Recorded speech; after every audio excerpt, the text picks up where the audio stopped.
যথাগ্নে দাহিকা শক্তি রামকৃষ্ণে সমগয়া সর্ববিদ্বা স্বরূপাং তাং শারদাং প্রণমাম্যহম।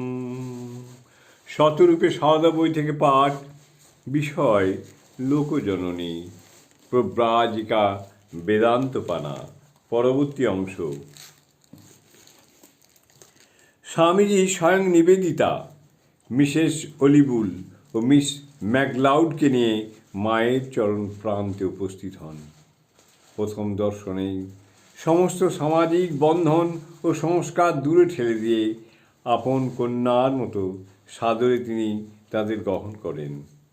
তাঁর এই স্নেহ, মাধুর্য, উদারতার পাশ্চাত্যবাসিনীগণ একান্ত মুগ্ধ ও অভিভূত হন। নিবেদিতা লিখছেন, আচার বিচারে বরাবরই রক্ষণশীল, সব কিছু সরিয়ে দিলেন যখন প্রথম দুটি বিদেশি মেয়ে মিসেস বুল ও মিস ম্যাকলাউড তার কাছে এলেন। এদের সঙ্গে তিনি খেলেন পর্যন্ত। এর দ্বারা আমরা জাতে উঠেছি এবং আমাদের ভাবি কাজের পথ পরিষ্কার হয়েছে, যা অন্য কিছুতে হতে পারত না। জয় মা।